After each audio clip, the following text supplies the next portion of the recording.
Everyone, continue करते हैं chapter accounts of companies, जो कि है chapter number 9 of the companies act 2023। आज की क्लास में हम करेंगे सेक्शन नंबर 138, जिसे हम कहते हैं इंटरनल ऑडिट।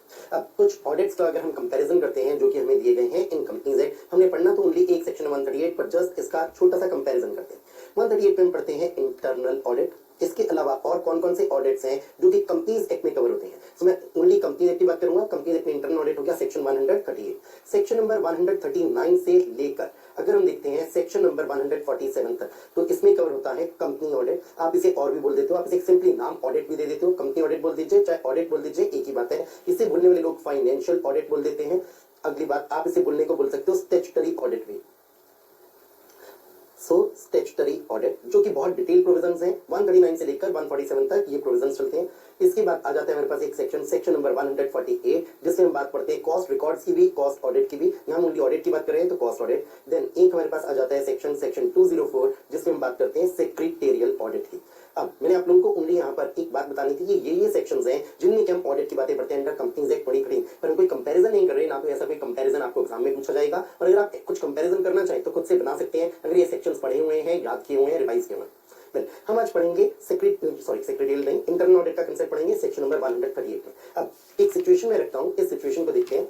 मान लेते हैं कंपनी, आपने एक ऑडिटर को अपॉइंट किया है। ये जो ऑडिटर है, अभी मैंने ये नहीं बोला ये कौन सा ऑडिटर है, ये ऑडिटर अपनी रिपोर्ट बनाकर कंपनी को सबमिट करता है, पर एड्रेस करता है टू द मेंबर्स। और इससे हम कहते हैं कई सारी बातें बताता है, जैसे बताता है क्या ट्रू एंड फेयर व्यू देती है या नहीं देती है, जो state of affairs of the company है, फाइनेंशियल स्टेटमेंट है क्या वो ट्रू एंड फेयर व्यू देते हैं, बुक्स की बातें वगैरह वगैरह। ये सारी चीजें ट्रू एंड फेयर व्यू मैंने जैसे लिखा, शायद आपके दिमाग में आ गई होगी बात। सेक्शन 143 में ये बात थी कि आपकी ड्यूटी है कि आप रिपोर्ट करोगे। तो मैं किस ऑडिटर की बात कर रहा हूँ, सिंपली ऑडिटर लिख देता हूँ। मैं कहूंगा कंपनी ऑडिट की बात हो रही है, इसे मैं लिख देता हूँ ये ऑडिटर है appointed under which section, appointed under section 139। अब ये ऑडिटर आपकी बहुत सारी पावर्स एंड ड्यूटीज है जो सेक्शन 143 में बताई गई है। पर क्या ऑडिटर आपका ये काम भी होता है कि आप इस बात को चेक करो कि कंपनी जिसका आप ऑडिट कर रहे हो वो ज्यादा एफिशिएंसी से काम कर सकती थी, वो अपनी कुछ कॉस्ट भी कम कर सकती थी, और इवन वो अपनी इनकम भी बढ़ा सकती थी अगर कुछ मेजर्स लेती। फॉर एग्जांपल, क्या ऑडिटर का ये काम है देखना कि कंपनी, तुमने जो मार्केटिंग के लोग रखे हुए हैं वो इतने ज्यादा अच्छे लोग नहीं है कि अच्छे से प्रमोशन कर पाए आपके प्रोडक्ट्स का, मार्केटिंग डिपार्टमेंट में कमियां हैं, तो आप नए एम्प्लॉइज लाओ। इन एम्प्लॉइज का सपोज अप्रेजल करने का काम करिए ऑडिटर कि ये जो मार्केटिंग में एम्प्लॉइज काम करते हैं ये लोग इतने एफिशिएंट है, क्या ये काम देखता है कभी भी ऑडिटर? बिल्कुल नहीं। ऑडिटर ये चीज देखेगा कि मार्केटिंग वाले जो लोग हैं उनकी जो सैलरीज डेबिट हो रही है पीएनएल में, जो उनके अदर एक्सपेंसेस डेबिट हो रहे हैं पीएनएल में, क्या वो सही है, वो कहीं ओवर स्टेटमेंट ऑफ एक्सपेंसेस तो नहीं है। पर क्या कभी भी ये ऑडिटर एफिशिएंसी से रिलेटेड कोई बात देखता है जो 139 में पॉइंट होता है, जिसकी ड्यूटीज पावर्स हम पढ़ते हैं, राइट्स पढ़ते हैं 143 में? हम कहेंगे बिल्कुल नहीं, क्योंकि आपका ये काम नहीं है। आपका काम है बुक्स ऑफ अकाउंट को चेक करना, ना कि आपका काम है एफिशिएंसी लाना। अब जो मैं आपको 138 पढ़ाऊंगा उसमें कहीं एफिशिएंसी वर्ड नहीं लिखा मिलेगा, पर हम एक चीज को देखेंगे कि क्यों इंटरनल ऑडिट का कंसेप्ट है, क्यों आता है कंपनीज एक्ट में इसका मेंशन, और क्या प्रैक्टिकल लाइफ में भी ये साबित हो सकता है बहुत अच्छा। हम कहेंगे बिल्कुल हो सकता है। ये तो डिपेंड करता है आपकी कंपनी की मैनेजमेंट पर। सपोजिंगली आपने किसी को अपॉइंट किया एज इंटरनल ऑडिटर और आपने उसे कुछ जिम्मा दे दिया कि तुम अप्रेजल्स भी करोगे इवन एम्प्लॉइज का। आमतौर पर ये काम मैनेजमेंट करती है, हम कहते हैं कोई बात नहीं इंटरनल ऑडिटर तुम अप्रेजल्स भी करना एम्प्लॉइज का कि कौन एम्प्लॉय कितना एफिशिएंट है, क्या इस एम्प्लॉय को रिप्लेस किया जाना चाहिए, सब्स्टिट्यूट किया जाना चाहिए, या इसे किसी और डिपार्टमेंट में क्या शिफ्ट कर देना चाहिए।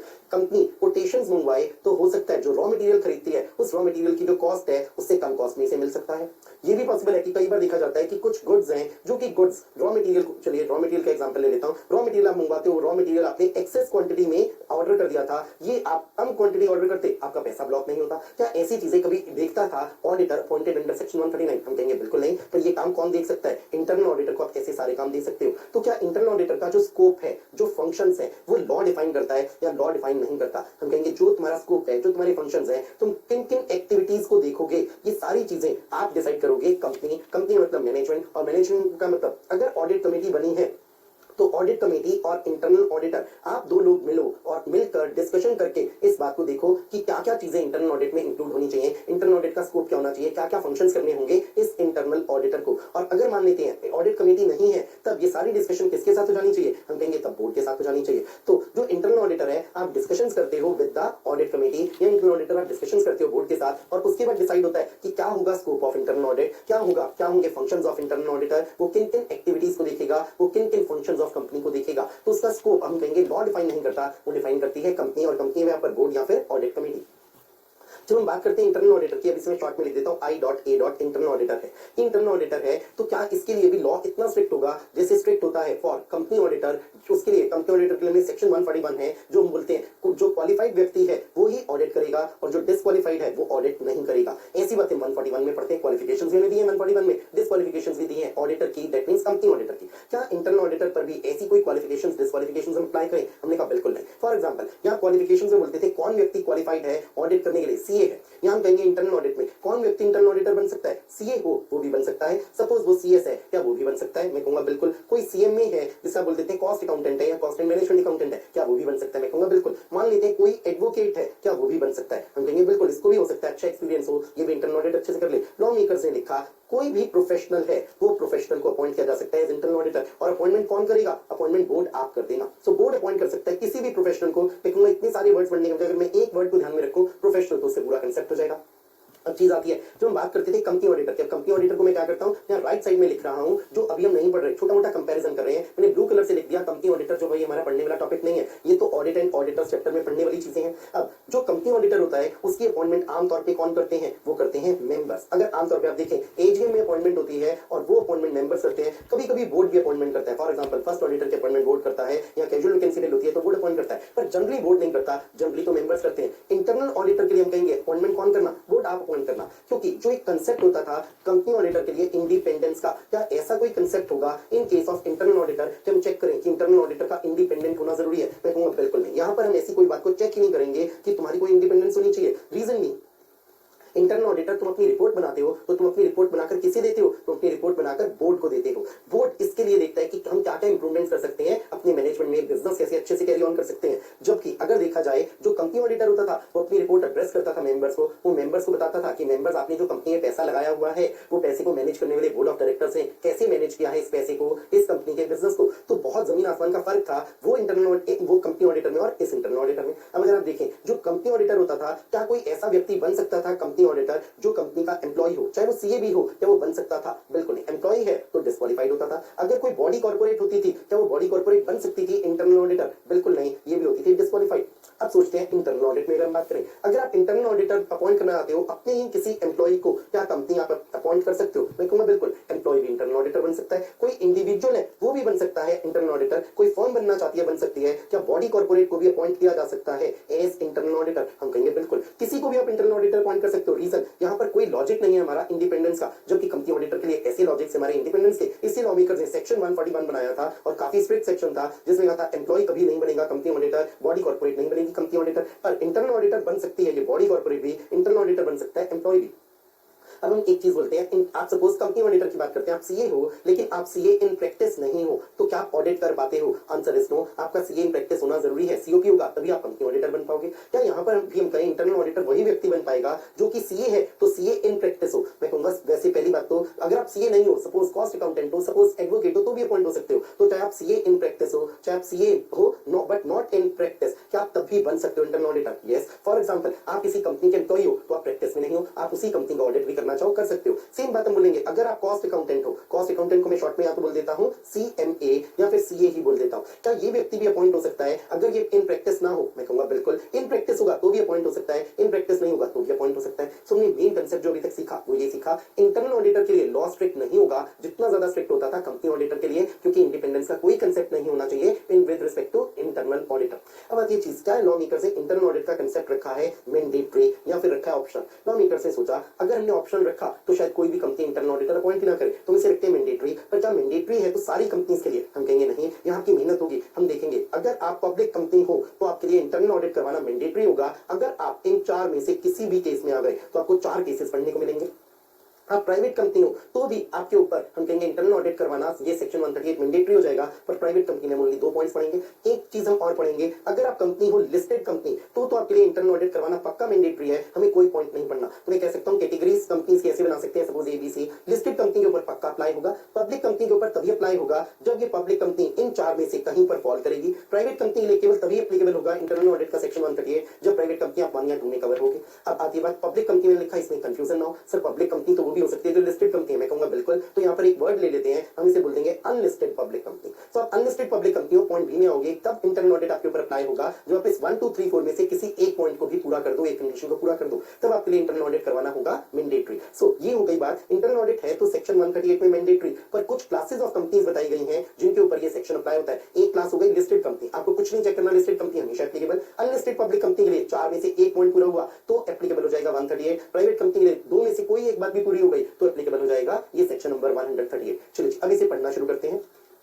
Internal audit section 138. Section 138 shall apply only to such class or classes of companies as may be prescribed. As per Rule 13, following class of companies shall be covered under section 138. पहली बात, every listed company, no condition. Point B, every unlisted public company having. अब आगे आपके पास 4 points हैं, 4 में से कोई एक पॉइंट को पूरा कर दीजिए। अभी मैं 4 को पढ़ाऊंगा, उससे पहले पॉइंट सी को देखते हैं। Point C, every private company having, इसमें 2 पॉइंट्स हैं। अब अगर आप देखेंगे आपको जो ये 2 पॉइंट्स लिखे मिल रहे हैं, ये बिल्कुल सेम लिखे मिल जाएंगे जो यहाँ पब्लिक कंपनी के लिए है। इसका मतलब आप अगर देखोगे आपको जो मेहनत करनी है, पॉइंट 3 को याद कर लिया तो प्राइवेट कंपनी का अपने आप पॉइंट 1 हो गया। अगर आपने पब्लिक कंपनी में पॉइंट नंबर 4 को कर लिया तो प्राइवेट कंपनी का पॉइंट नंबर 2 अपने आप हो गया। तो ये बिल्कुल सेम है। अब पढ़ते हैं पब्लिक कंपनी के लिए। देखे जाएंगे आपके आउटस्टैंडिंग डिपॉजिट्स। इसका मतलब आपने डिपॉजिट्स लिए थे, उनमें से कुछ रीपे कर दिए, तो जिन्हें रीपे कर दिया हमने वो भूल गए। जो भी अभी भी आउटस्टैंडिंग आपने रीपे करने हैं उनकी अमाउंट को देखेंगे, क्या वो 25 करोड़ रुपीस और मोर है at any point of time during the preceding financial year. So जो भी देखेंगे चीजें वो हमेशा प्रीसीडिंग फाइनेंशियल ईयर की देखेंगे। मैंने एक जगह मार्क किया प्रीसीडिंग फाइनेंशियल ईयर, बार बार मार्क नहीं करूंगा, हर जगह आपको 138 में यही मिलेगा। पेड अप शेयर कैपिटल आपकी देखेंगे, क्या वो 50 करोड़ रुपीस और मोर है पिछले फाइनेंशियल ईयर में। Outstanding loans borrowings from banks और पब्लिक फाइनेंशियल इंस्टीट्यूशंस, इसका मतलब अगर आपने बोरो किया पैसा किसी और से तो इस पॉइंट नंबर 3 में कवर नहीं होगा। केवल किनसे किया गया बोरो पैसा कवर होगा इस पॉइंट 3 में, बैंक से और पब्लिक फाइनेंशियल इंस्टीट्यूशन से, वो है रुपीज 100 करोड़ और मोर।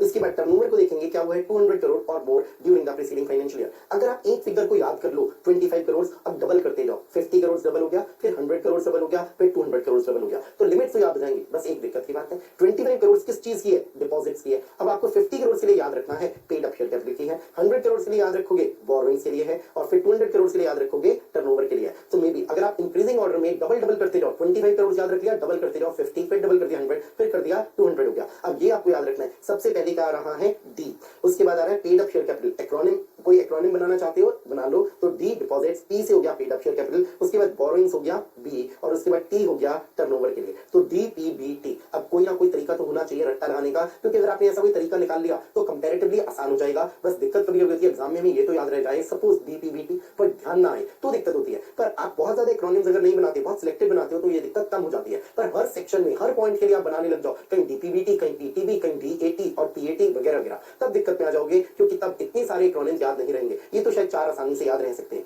अब एक और चीज है, आप पीबीटी तो बहुत ज्यादा यूज करते हो शायद प्रॉफिट बिफोर टैक्स के लिए, तो पीबीटी और उससे पहले आपने बोल दिया द प्रॉफिट बिफोर टैक्स। इस दा को बस अगर मान लेते हैं किसी का एक्सेंट थोड़ा अजीब सा है तो दा को हो सकता है ऐसे बोले कि वो डा सुनाई दे, तो डा सुनाई दे, डी सुनाई दे। अब ये तरीका तो मैंने अपने लिए रखा हुआ है कि मैं याद रख लेता हूँ डीपीबीटी से 25 करोड़ याद रख लो, डीपीबीटी कर लो, तो डी से डिपॉजिट्स, पी से हो गया पेड अप कैपिटल, बी से बोरोइंग्स और टी से टर्नओवर। इजीली याद हो जाएंगे लिमिट्स। अब प्राइवेट कंपनी ले देखते हैं, हमारे पास 2 ही लिमिट्स हैं, वो कौन सी है, शुरू की 2 नहीं है। अब आप इसे कैसे याद रख सकते हो, लॉ मेकर्स से, लॉ मेकर्स बोलो सीजी ने बनाया रूल 13, तो सीजी आपने क्या किया, आपने शुरू की है 25 और 50 करोड़ वाली लिमिट्स है, इन्हें ही नहीं रखा फॉर प्राइवेट कंपनी। तो प्राइवेट कंपनी में बात की 2 लिमिट्स आ गई, 100 करोड़ वाली और 200 करोड़। 100 करोड़ किसके लिए होगा, बोरोइंग्स के लिए, 200 करोड़ होगा टर्नओवर के लिए। चलिए ये तुमने कर लिया, एक रट्टे का काम हुआ कि किन कंपनीज के लिए सेक्शन 138 की एप्लीकेबिलिटी है। वो है डीपीबीटी में कवर होने वाली कंपनीज, पब्लिक कंपनीज के लिए डीपीबीटी, अगर प्राइवेट कंपनीज है लास्ट के 2 हो जाएंगे बी और टी, और लिस्टेड कंपनी है तो हमेशा एप्लीकेबल होगा 138, आपके लिए इंटरनल ऑडिट मैंडेटरी हो जाएगा। अगर आप इनमें से कहीं भी कवर हो गए, listed company, public company, unlisted जो इन 4 में से कहीं फॉल कर जाए, private company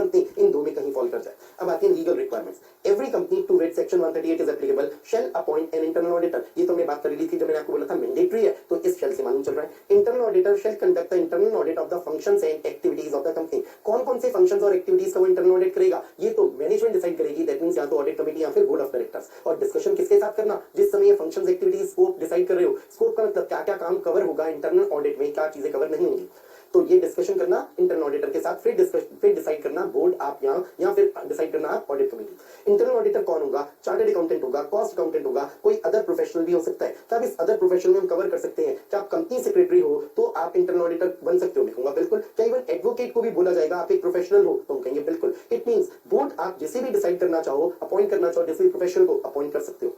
internal auditor may और may not be an employ of the company. ये बात मैंने डिस्कस की थी 141 में। कंपनी ऑडिटर नहीं बन सकता वो व्यक्ति जो कि एम्प्लॉय होता है, पर इंटरनल ऑडिटर बन सकते हो। इंडिपेंडेंस का कोई कंसेप्ट ही नहीं है इंटरनल ऑडिट के लिए। इंटरनल ऑडिटर क्या कोई इंडिविजुअल हो सकता है? यस। क्या फर्म हो सकती है? यस। क्या बॉडी कॉर्पोरेट हो सकती है? यस। अब बॉडी कॉर्पोरेट के लिए 141 की बात की थी। 141 में जो कंपनी ऑडिटर था वो नहीं हो सकता था कभी भी बॉडी कॉर्पोरेट, पर इंटरनल ऑडिटर हो सकता है। तो कंसल्टेंसी देने वाली कंपनीज हैं, सपोज कोई प्राइवेट लिमिटेड कंपनी है जो कंसल्टेंसी देती है। अब ये प्राइवेट लिमिटेड कंपनी जो कंसल्टेंसी देती है, क्या ये कंपनी ऑडिटर बन सकती है? हम कहेंगे नहीं, 141 में डिस्क्वालीफाइड है। पर क्या ये प्राइवेट लिमिटेड कंपनी बन सकती है इंटरनल ऑडिटर? हम कहेंगे बिल्कुल, कोई दिक्कत नहीं है, क्योंकि कोई इंडिपेंडेंस का यहाँ कंसेप्ट ही नहीं है। A chartered accountant may be appointed as an internal auditor whether or not he is in practice। तो फर्क नहीं पड़ेगा प्रैक्टिस में हो, जॉब में हो, क्या कर रहे हो। कॉस्ट अकाउंटेंट, क्या आपके लिए भी सेम बात आएगी? हम कहेंगे बिल्कुल, चाहे आप हो कॉस्ट अकाउंटेंट इन प्रैक्टिस, चाहे नहीं हो इन प्रैक्टिस, आप अपॉइंट हो सकते हो as internal auditor. Manner and interval of internal audit. अब तो बात है सीजी, अगर तुम रूल्स बनाकर बताना चाहो तो ऐसी बातें बता सकती हो, पर सीजी अपने रूल्स में ऐसी बातें लिखी नहीं है। आप बता सकते हो किस तरीके से हुआ करेगा इंटरनल ऑडिट, किन किन इंटरवल्स पर इंटरनल ऑडिट होगा, और रिपोर्ट कैसे कैसे दी जाएगी। तो हर 3 महीने बाद बोर्ड को रिपोर्ट दी जाएगी इंटरनल ऑडिट की, या हर महीने दी जाएगी, या 6 महीने में दी जाएगी। क्या सीजी बताना चाहे तो ऐसा बता सकती है? बिल्कुल, रूल्स बनाकर, पर सीजी ने ऐसा कुछ रूल्स में नहीं बनाया प्रोविजन। आगे पढ़ते हैं, audit committee of the company और द बोर्ड। अब हम इसे इंटरप्रेट कैसे करेंगे? अगर सेक्शन 177 आपके ऊपर एप्लीकेबल है, कंपनी ऑडिट कमेटी बनाने वाला सेक्शन, आपने ऑडिट कमेटी बनाई हुई है, तो ये काम होगा ऑडिट कमेटी का। पर ऑडिट कमेटी नहीं बनाई हुई क्योंकि 177 एप्लीकेबल नहीं है, तब ये काम बोर्ड का होगा। आप क्या करोगे? आप कंसल्ट करोगे इंटरनल ऑडिटर्स से, उसके साथ डिस्कशन करोगे और सिर्फ फॉर्मुलेट करोगे, इसके बाद फाइनलाइज करोगे, डिसाइड करोगे स्कोप क्या होगा, फंक्शनिंग क्या होगी, पीरियोडिसिटी क्या होगी, मेथोडोलॉजी क्या होगी for conducting the internal audit. इसका मतलब इंटरनल ऑडिट फंक्शन में क्या क्या चीजें कवर होंगी, इंटरनल ऑडिटर तुम्हारे क्या क्या फंक्शंस होंगे, तुम कितनी डिटेल में इन चीजों पर अपनी रिपोर्ट दोगे, ये सारी बातें कब कब अपनी रिपोर्ट दोगे, ये सारी बातें कौन डिसाइड करेगा? या तो ऑडिट कमेटी, अगर ऑडिट कमेटी बनी हुई है, और अगर ऑडिट कमेटी नहीं बनी हुई है तो बोर्ड ये बातों को डिसाइड करेगा। चलिए, यहाँ पे हमने फिनिश किया सेक्शन नंबर 138, और 138 के साथ साथ हमने फिनिश कर लिया है साथ में इस चैप्टर को भी। सो चैप्टर 9 अकाउंट्स ऑफ कंपनीज हमने फिनिश कर लिया है। पूरे चैप्टर को रिवाइज करिएगा, हर क्लास को बेटर है आप साथ साथ ही रिवाइज करते रहिएगा। साथ साथ नहीं किया तो एटलीस्ट ये तो जरूर करिए, विद इन अ डे और 2 जरूर हर क्लास को रिवाइज करें। चलिए, thank you very much everybody.